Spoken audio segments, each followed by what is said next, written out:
Hi guys, welcome to MOAR. You may have seen the first video already, you may not. Shot that a few days ago. I actually shot the second video last night, but that was pretty terrible. So we're going to give it another go tonight.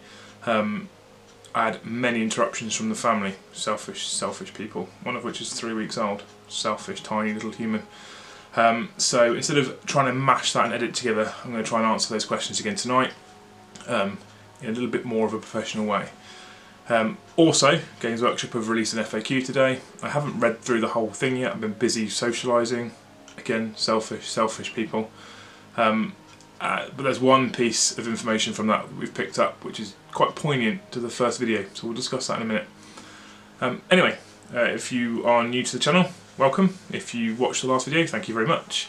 At this time of watching, it's had over 100 views, there's some subscribers turned up, there's lots of followers on Instagram, extra likes on Facebook, which is really good.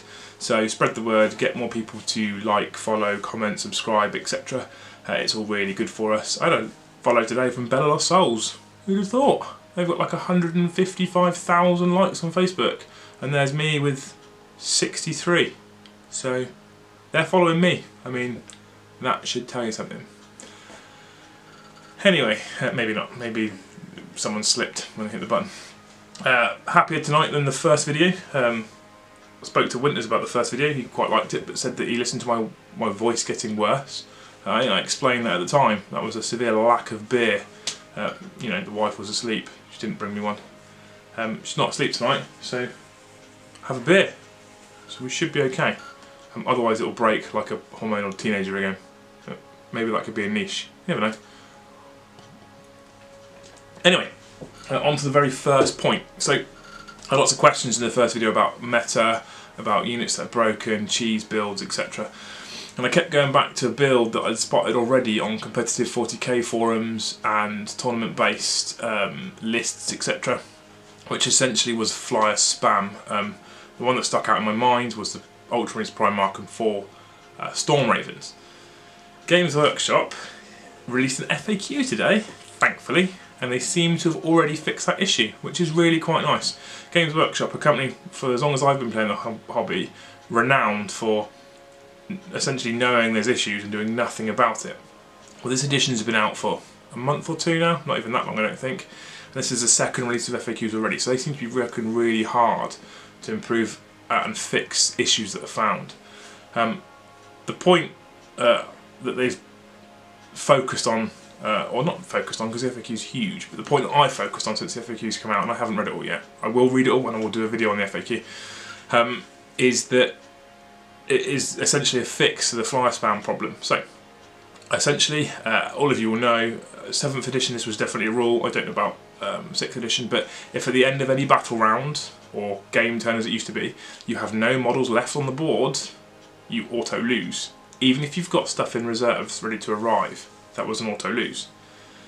In the new edition of the rules, wasn't so much of a problem because things could arrive from deep strike in turn 1, etc. So that didn't really play any part. However, the FAQ now states that when counting your models on the board, if they have the flyer battlefield role, they do not count towards counting if you've got any models on the board. So essentially, the Gulliman and 4 flyer list, you kill him, at the end of the battle round he's got 4 flyers left, he auto loses.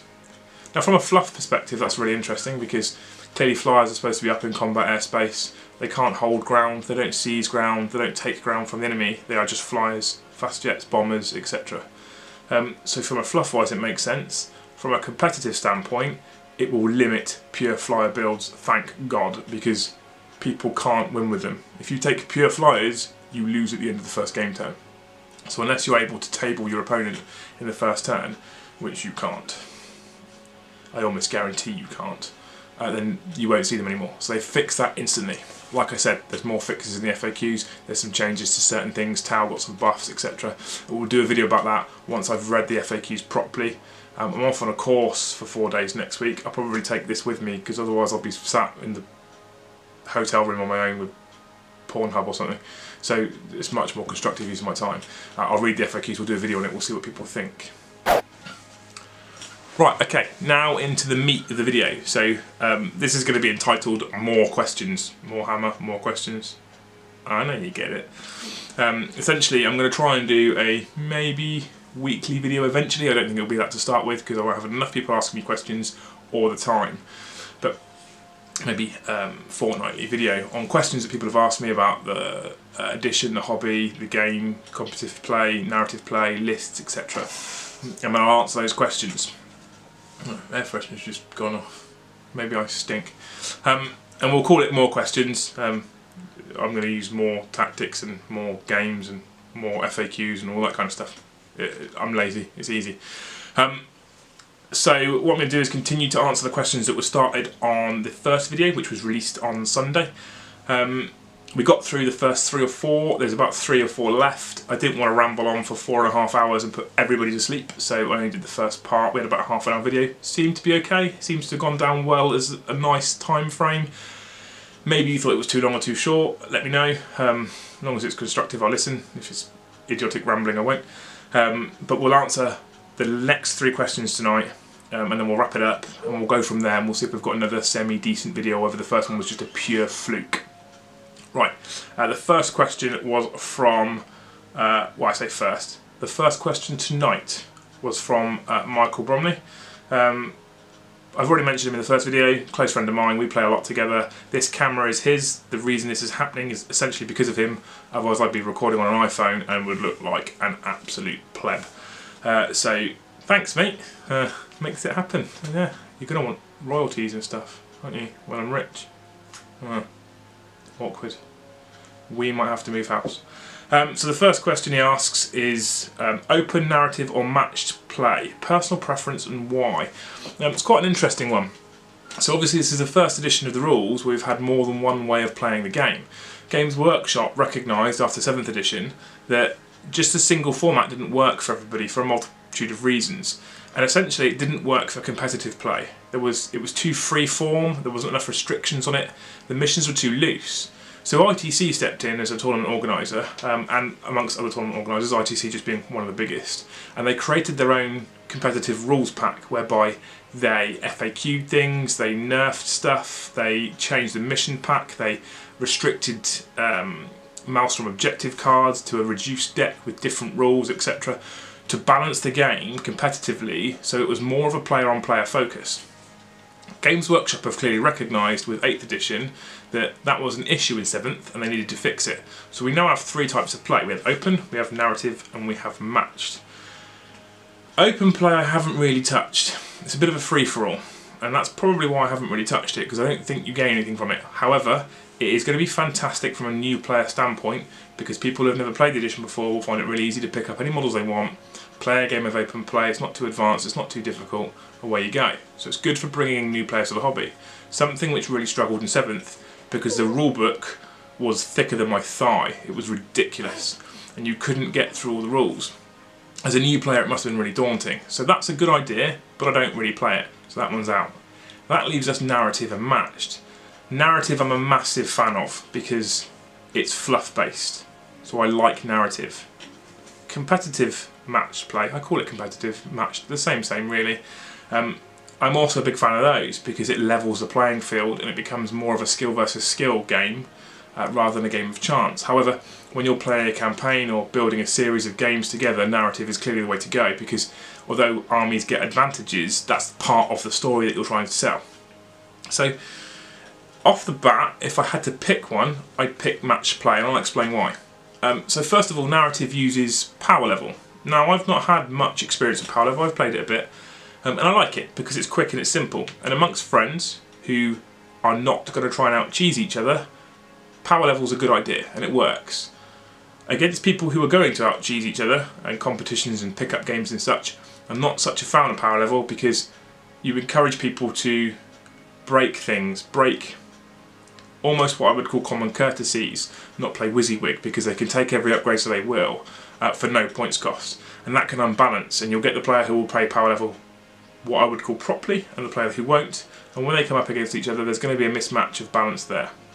Now obviously having played 5th and 6th and 7th edition, so 6th and 7th edition predominantly, they revolved around points. So points is what I'm used to, points is what I know, and paying points for each individual upgrade you give your model, character, squad I think is where we should be and is much more balanced. I like that. That's where we should be. So I prefer points.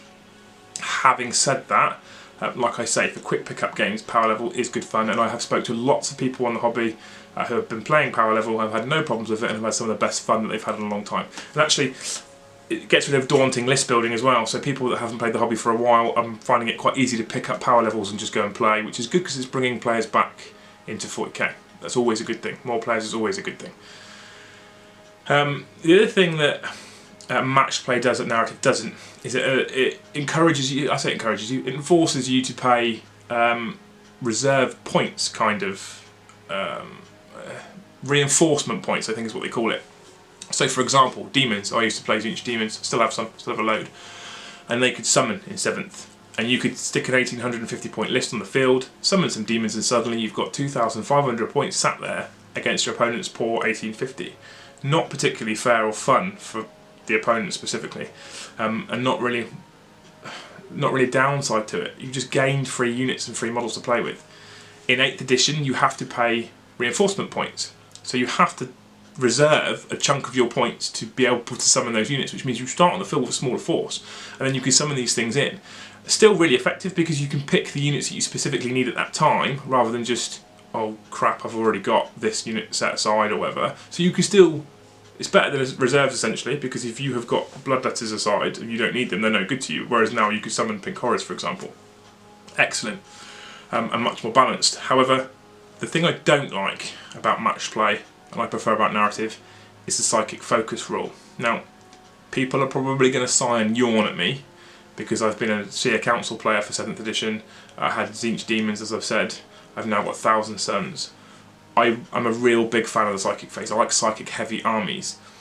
So to restrict you to using each power once is a bit boring.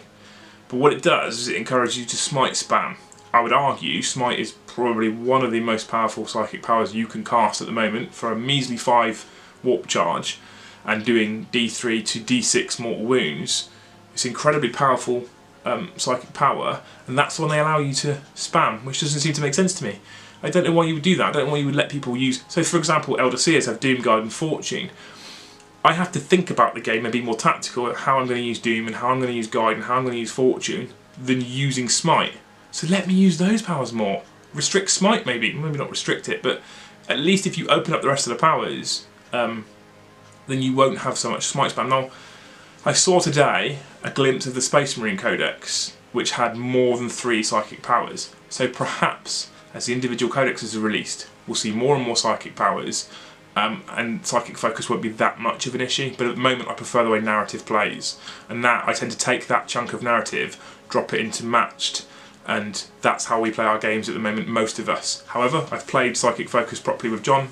It doesn't bother me that much. I play it the narrative way with people like Brom, and I think it's much more fun for psychic heavy armies. Otherwise you're kind of nerfing them when that's their party trick.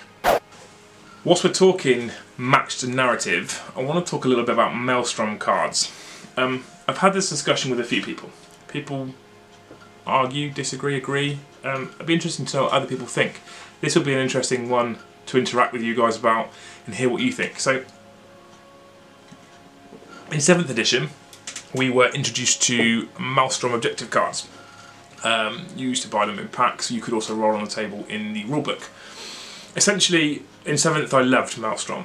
It allowed an underpowered, understrengthed army, not because you built it that way, just because that codex was inherently that way, to play a semi-competitive stroke stronger force and still have a good chance of winning. If the Maelstrom deck was kind to you and you played your army in a way which meant you were able to pick up more objective cards, for example. So essentially you played more tactically, perhaps. Maybe tactically is not the right word, but you see what I'm saying. And you could go off and grab objective cards, and you had a chance at the end of that game, if you were an Orc player, for example, to beat perhaps a Tau player. That's quite the extreme, because that's unlikely to ever happen, because Tau blast them off the field, but you see what I'm getting at. So I really like 7th edition Maelstrom because it kind of gave the potential for some sort of balance back to the game. However, in 8th edition they have balanced it across the board. So I don't necessarily know if I like Maelstrom objective cards in 8th edition because now you have two balanced armies in a balanced game and two players. Therefore, it's a skill on skill game now. Of course, you rely on the dice gods being kind, and we know they are fickle creatures. But there's much more of a level playing field there. You chuck Maelstrom into the mix, and then you give that randomness of drawing cards, and someone draws terribly and someone draws well. The better player might be the player that draws terribly, and the poorer player might be the player that draws well. In which case, he's likely to get more Maelstrom cards and win that game. And yes, for normal play amongst friends and what have you, that's good. For YouTube, it will be good because it means that players that aren't quite as good as other players still have a chance to win, and it keeps that game alive. In competitive games, when people are going to prove that they are the best and want to win tournaments, not so good, because you remove that skill from them and you give that randomness to other players. So I don't think it works for match play, and I'd imagine we will see a change in Maelstrom cards for match play through perhaps the ITC. I don't know. Maybe even GW will do it. I mean, they've released a second FAQ already. These guys are on it for a change. I'm not sure what coffee they've been drinking the last few months, but they are on it now, which is really good. So yeah, at the moment I'm not sold on Maelstrom. Maybe you do love it. When I play with John at Visicast, he always plays Maelstrom. He loves Maelstrom cards. He's always loved them since I've known him. We've played very few Eternal War. Back in 7th, we predominantly played Maelstrom. And since I've been playing him, in this edition I've been playing Maelstrom.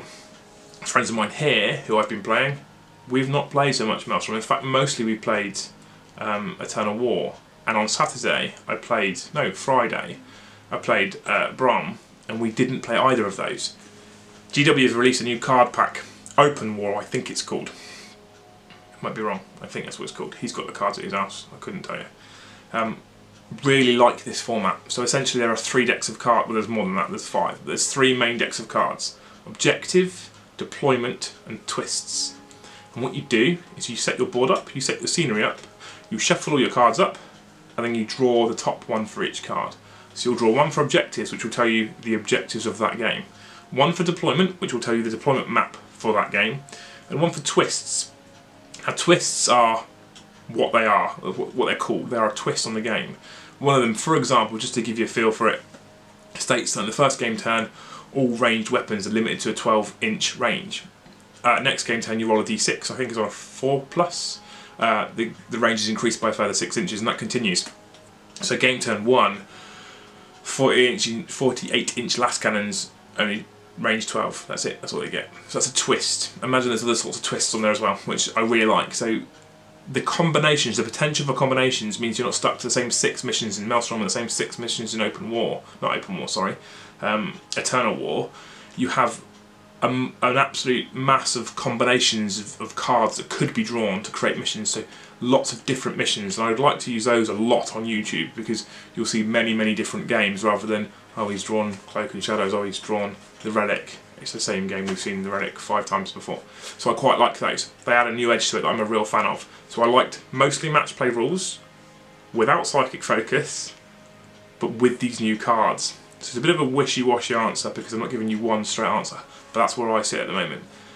Let me know what you prefer. Let me know if you prefer matched, if you prefer narrative. Let me know if you've tried these cards and what you think of them. And let me know specifically what you think of Maelstrom. I'm quite interested to know what people think of that, because people are going to have a different opinion to me, which is fine. You're allowed.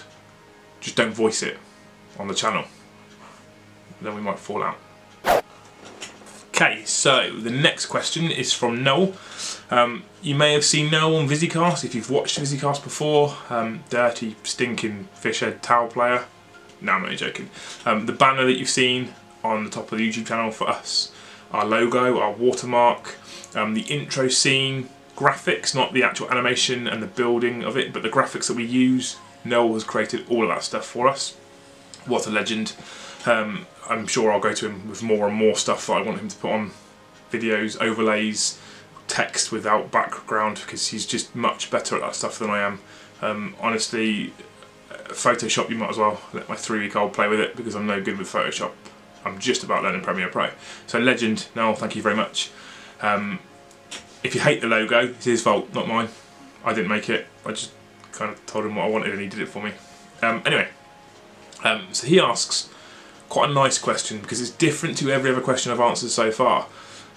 He asked, which armies and units would you most like to see refurbished and why? I like it because it's not a gaming related question. It's not about meta or power level or cheese. It's just about the hobby, and ultimately that's why we're all here, is just the hobby. So the first unit that came to mind, ironically, is already a plastic box set, but I really think it needs an overhaul. Since 8th edition's come along, there's been an absolute resurgence in the use of Khorne Berserkers for Chaos. I love them. They've been one of my favourite units for years. They've just been terrible and far overcosted. And back in 7th, it was more beneficial to you to take close combat wielding Chaos Space Marines than Berserkers, significantly cheaper and could do about the same sort of job. I have some, and I've got the Forge World upgrade kit for the World Eater stuff with them, which is surprising since how much I hate resin. I hate resin. I said it in the last video. I'll probably say it in every single video that ever comes out. I hate resin. Anyway, I had to give them the kit because the standard Berserker kit I think is terrible, so I'd really like to see them come out. And since we've seen what they can do with Thousand Suns, what they can do with Death Guard and Magnus and Araman, etc., I think they could do a really nice job of them now. The new Khan model, I wasn't sold on him at all until I got him a few weeks back, and actually he's glorious. And if they can do that with Khorne Berserkers, I'll be very, very happy. So the potential's there. The plastic's fantastic. Look at that. I'm sure that's like a Barbie song or something. Anyway, how do I know that? They can do it clearly because they've done it with other units, but I don't think they'll get love soon because they're already plastic. And equally, now they've become quite a good unit. I wonder if this is a Games Workshop marketing thing, but now they've become quite a good unit, and a lot of people taking them, they must be flying off the shelf, which is going to probably encourage them less to release new ones. And in fact, considering they're already plastic, I would reckon for Chaos players we're more likely to see Emperor's Children stuff first, Noise Marines, etc. They really need some love because they're terrible, terrible models. So yeah, Chaos Marines are okay, but the Noise Marines, the World Eaters, especially as well the Cult of Destruction I think they're called now, so Obliterators specifically. Love Obliterators, love the fluff behind Obliterators. I actually prefer the new rules to the old ones. Want new models. I built metal Obliterators eons ago. Eons? A while ago. And they were horrific to put together. I hated that. So plastic ones of those would be quite nice, especially if they were posable and you could do your own thing with them. Otherwise, some Slanesh Demons need some love. Things like Keeper of Secrets and what have you, terrible, terrible models. I know Noel's been asking for those himself, the person who asked the question, because he's just putting together a nice Slanesh army. Get it painted, Noel, says he, of all people. So yeah, they need some love. Otherwise, Sisters of Battle. There's a lot of fans out there for Sisters of Battle. They've been waiting a long time. They're all still metal, some of them, they're not even fine cast. If you can even get the model, there's some models you can't even buy because they don't exist. And there's quite a cult following, I've found, of Sisters. So make them and you'll sell them. I don't understand your thought process for not making those. Jesus, get them out there. I mean, that's something that would ever bother me. I'm not fussed by Sisters at all. But yeah, you could do with them. You could really do with some new Sisters models, come on. Otherwise, the one new release I'd love to see, I say new release, the remake I'd really love to see, back years and years and years ago when I first started the hobby, a friend of mine was an Imperial Guard player, because they should be called Imperial Guard, not Astra Militarum. I get quite emotional. And he had Maudine Iron Guard. I don't know if anybody remembers these. I had Valhallan Ice Warriors. There were Talon Desert Raiders. Praetorians, I think, were another name. Praetorians? Something like that. Wonderful, different individuality. Don't get me wrong, they're about 18 quid for a box of 10 metal Imperial Guardsmen, which was ridiculous. But you could have different forces. Currently you've only got Catechins and Cadians in plastic, which is fine, and they're nice kits. But I would love a Maudine Iron Guard army or something similar to that, painted up in Zulu type red jackets with artillery pieces and etc, and bayonets. It'd be wonderful. So I'd like to see them come as plastic kits. I'd like that option. I don't think it will happen, because Cadians and Catechins are a thing, and there's multi-part plastic kits everywhere for those. So I don't think they'll come. But yeah. So top of my list is Khorne Berserkers. I don't think they'll come. Next is Slanesh Chaos Space Marines. Hoping they'll come quite soon because it looks like the Death Guard are up next. We've already had some of their models, obviously. Otherwise, sisters, not for me, for the community, because I'm thinking of you guys. And then finally, the different, not legions is the wrong word, but different sort of factions within Imperial Guard, Astra Militarum, whatever you prefer to call it. That's my answer.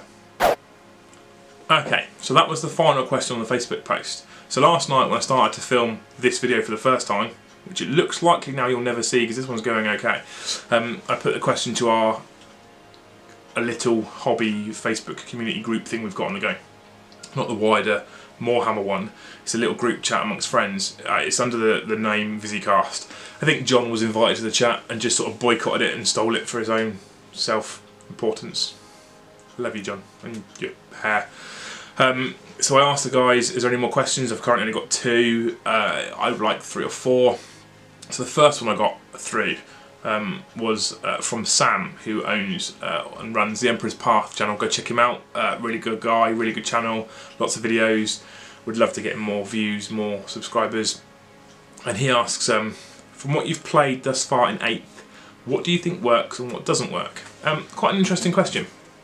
I've played 9, 10, 11 games of 8th, I think about 11 is where I sit at the moment. I played anything from 1,000 points, 750 points, 2,000 points. The other day I played 2.5k a game. One thing has kind of stood out to me. So far, I think auras are very important. So, I've played 2 or 3 games with John from Visicast, who plays a Ravenwing list. He's built himself a castle. So essentially, he has a number of characters that kick out auras. Auras are a new thing in 8th edition. Didn't really happen in 7th, because in 7th you could join squads. So when you join squads as an independent character in 7th, your special rules conferred to your squad, which was really good. To a point, allowed for Death Stars, which I hated, but kind of worked the way it worked. I didn't really know any difference, so it was fine by me, but yeah, it wasn't the most fun. However, they wanted these characters to still give buffs, but not be able to be hidden within a Death Star. So they've got auras.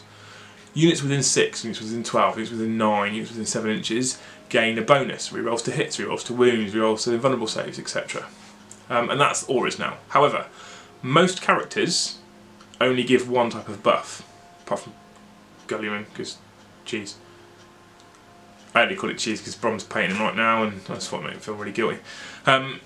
So in John's Ravenwing list, for example, Samael allows all rerolls to hit for all Dark Angels. Wrong. It allows rerolls to hit of a 1 for Dark Angels within 6 inches. Rerolls to hit for all to hits for all Ravenwing within 6 inches. So you have to have the Ravenwing keyword, and that's how auras work. You have to have a keyword for it to take effect. So if you organise your whole army with keyword Imperium, you have a squad of Space Marines, a squad of Imperial Guards, some Sisters of Silence, an Assassin, a Lima Rush Battle Attack, etc. Those auras aren't going to work the way they should, because the aura will normally come down to a more specific faction keyword, i.e. Ultramarines, World Eaters, Ynnari, etc.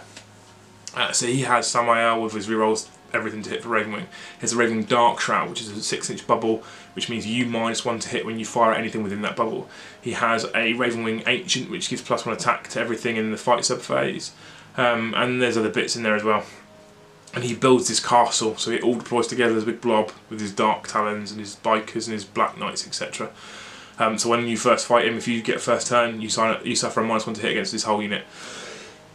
Excuse me. Interestingly, if you target flyers, because they have the supersonic special ability, whichever one it is, it's -2 to hit them. So if you're hitting on 4s as normal, it's 6s, which isn't quite so great. But it works. And he moves around the field as this big castle of units, predominantly, giving his buffs out. And it takes a good unit, which is pointed and priced as per that unit, and makes them a better unit. So it improves the unit, which is obviously spot on. So auras work well, it seems. Now I tried the other day to play an anti-aura type list. So I took a Simhan Eldar list, and I filled it. Oh, I'm joined by a dog. Go and lie down. It's not the baby, it's a dog. At least the dog does as it's told. So I built an anti-aura list, and I had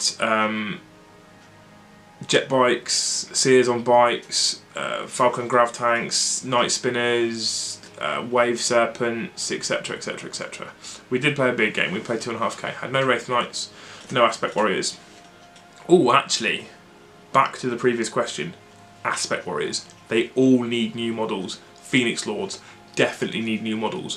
One of the main reasons why I don't play any Aspect Warriors, because I hate all of them with an absolute passion. And I can't take duplicates, and most of them have 2 models that are the same in a box. I don't like that. I have to have them all different. Multi-part plastic, Aspect Warriors, I would be in my element. Anyway, back to the game. I think I was talking Elder. So I would try to build a list that could start off and poof, everywhere. I thought for Maelstrom objectives, etc., it would benefit me massively.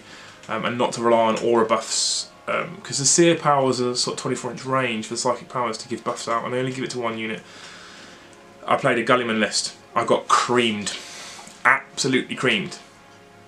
So, for me at the moment, in my current experience, the only thing that really works as a whole army build is to work around auras. That's the Marine list. Having said that, I also played John in a 2k game whereby I took Chaos, because Chaos are back with the vengeance. And essentially with Magnus, a Land Raider, Khan and Araman, he conceded in the turn 2. I didn't really have any auras there, to be perfectly honest with you. But certain units worked well. Magnus was a beast, an absolute beast.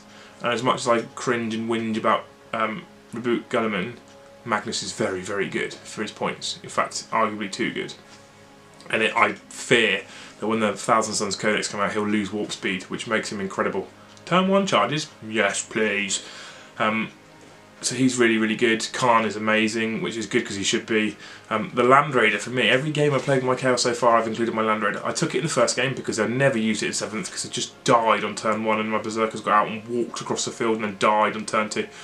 But now I've taken it in 7th in the first, 8th in the first game, and I haven't dropped it since. It's been phenomenal. So those units now are finding a real place. Dreadnoughts seem to have found a place. A friend of mine has a list that's got 9 Dreadnoughts in it and an Imperial Knight.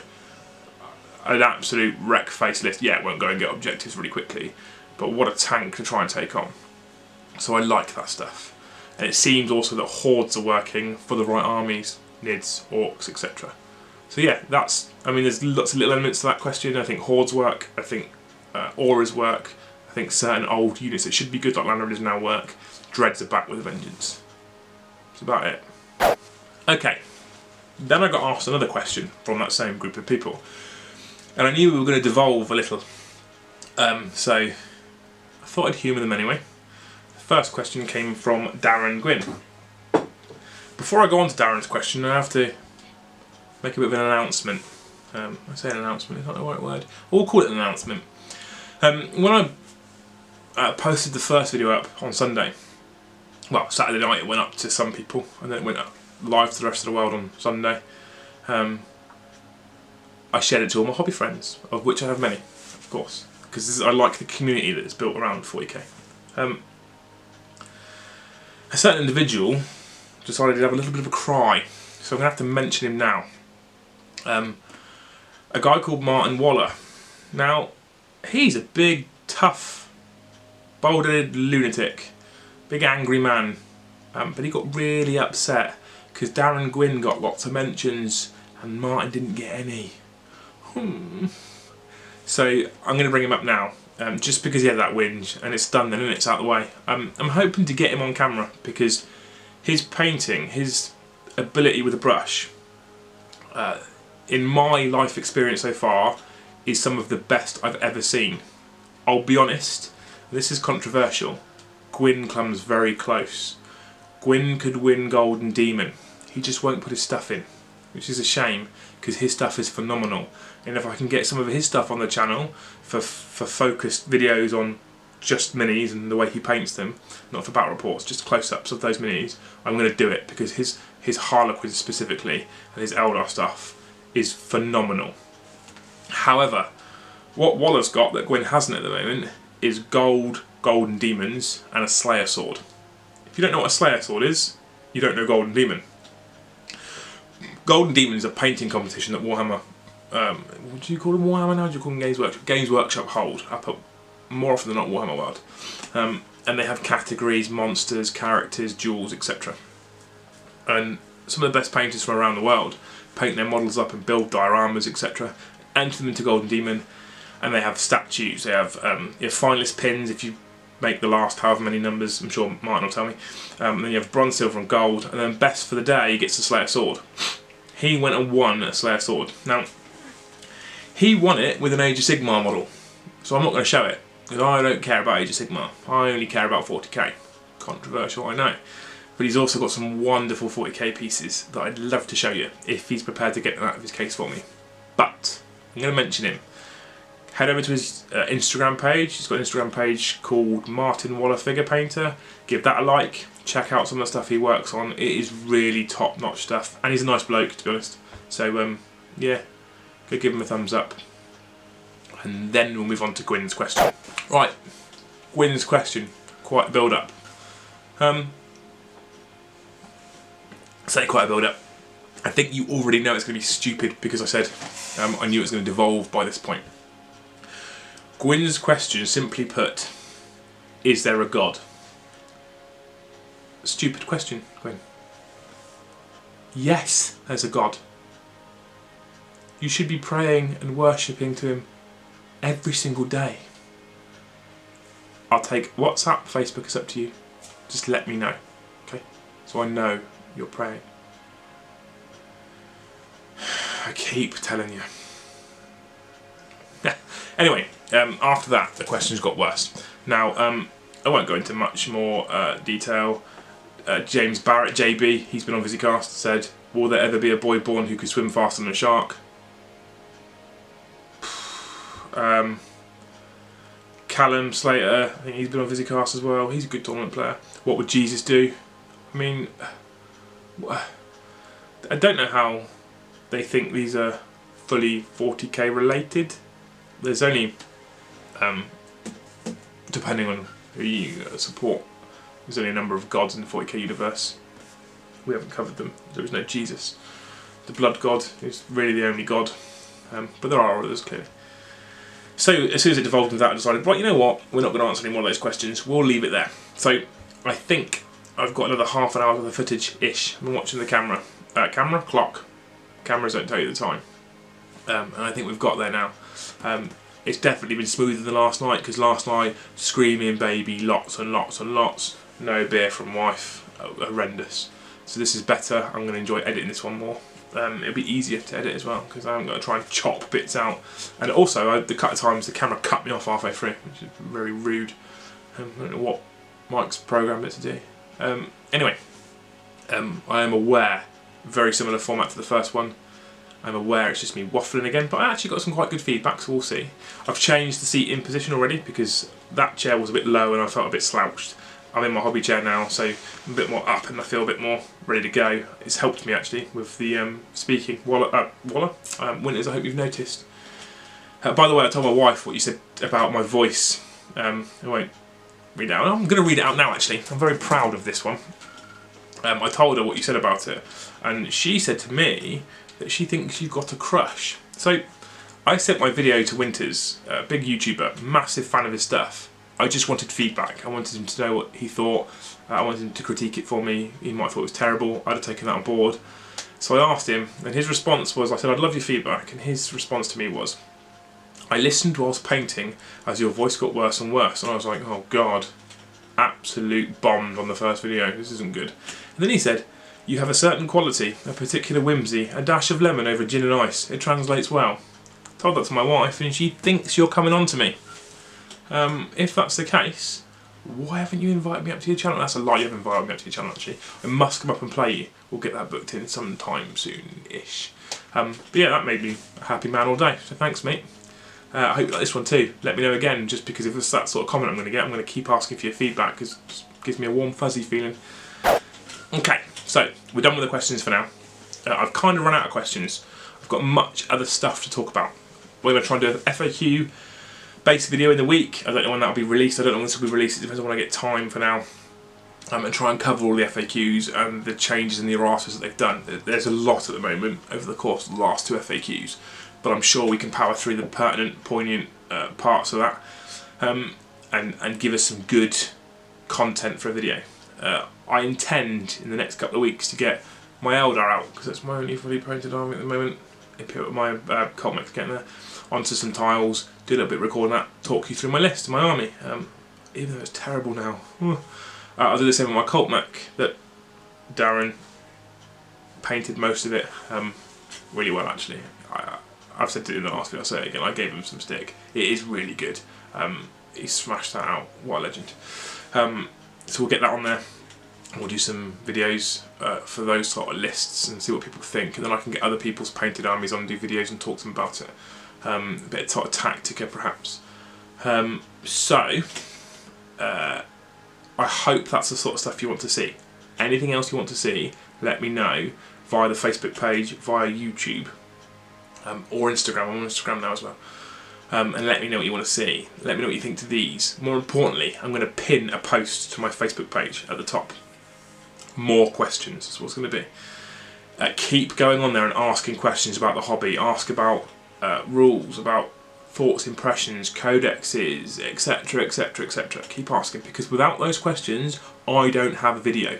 I can't sit here and answer no questions. That's just me sat here in silence with nothing to say. I'm lying, I wouldn't sit here in silence. I can talk hobby all night. So yeah, I'm going to pin that post up, ask me questions. That keeps this going. We keep conversing, hopefully I keep getting good feedback, and I'm hoping the video quality will slowly improve as I learn more tricks in the editing and post-production process. Anyway, thanks for watching. I've really enjoyed sitting and talking to the camera again. I could do it a lot. As per usual, since I started talking to when I finished talking, my wife's asleep. It tends to happen every time I speak for any length of time. Just goes to sleep. Baby's asleep too. Child's asleep upstairs. Dog's asleep. Everyone is asleep but me. Just me and you. That's why I do this.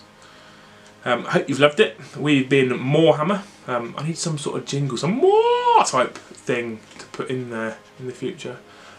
Please like, comment, subscribe, share it. Like the Facebook page. Head over to Instagram and like that page too. I will start putting links below for Facebook and Instagram if I can work out how to do it. I'm sure it'll be okay. Perhaps. Thanks for watching, guys. Good night.